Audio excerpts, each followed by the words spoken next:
राधे राधे, जय श्री कृष्णा। आज मैं आपके लिए वैशाख मास के कृष्ण पक्ष की एकादशी की कथा लेके आई हूँ। इस एकादशी को वरुथिनी एकादशी के नाम से जाना जाता है। तो चलिए कथा शुरू करते हैं। धर्मराज युधिष्ठिर बोले, हे भगवान, मैं आपको नमस्कार करता हूँ। आपने चैत्र मास के शुक्ल पक्ष की एकादशी अर्थात कामदा एकादशी के बारे में विस्तार पूर्वक बताया है।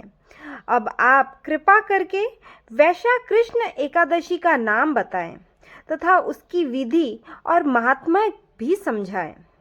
भगवान श्री कृष्ण ने कहा, हे राजेश्वर, वैशाख मास के कृष्ण पक्ष की एकादशी को वरुथिनी एकादशी के नाम से जाना जाता है। यह सौभाग्य देने वाली, सब पापों को नष्ट करने वाली तथा अंत में मोक्ष देने वाली है। इसकी महात्म्य कथा आपसे कहता हूँ। वरुथिनी एकादशी व्रत कथा। प्राचीन काल में नर्मदा नदी के तट पर मांधाता नामक राजा राज्य करते थे। वह अत्यंत दानशील तथा तपस्वी थे। एक दिन जब वह जंगल में तपस्या कर रहे थे, तभी न जाने कहां से एक जंगली भालू आया और राजा का पैर चबाने लगा। राजा पूर्ववत अपनी तपस्या में लीन रहे।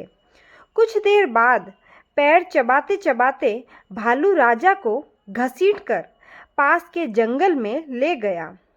राजा बहुत घबराया, मगर तापस धर्म अनुकूल उसने क्रोध और हिंसा न करके भगवान विष्णु से प्रार्थना की। करुण भाव से भगवान विष्णु को पुकारा। उसकी पुकार सुनकर भगवान श्री हरि विष्णु प्रकट हुए और उन्होंने चक्र से भालू को मार डाला। राजा का पैर भालू पहले ही खा चुका था। इससे राजा बहुत ही शोकाकुल हुए। उन्हें दुखी देखकर भगवान विष्णु बोले, हे वत्स, शोक मत करो। तुम मथुरा जाओ और वरुथिनी एकादशी का व्रत रखकर मेरी वराह अवतार मूर्ति की पूजा करो।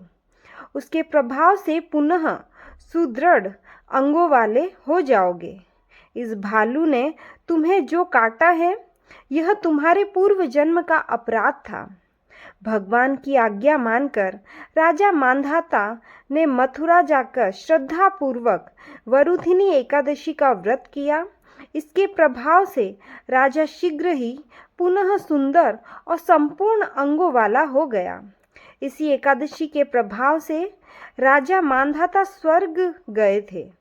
जो भी व्यक्ति भय से पीड़ित है, उसे वरुथिनी एकादशी का व्रत रखकर भगवान विष्णु का स्मरण करना चाहिए।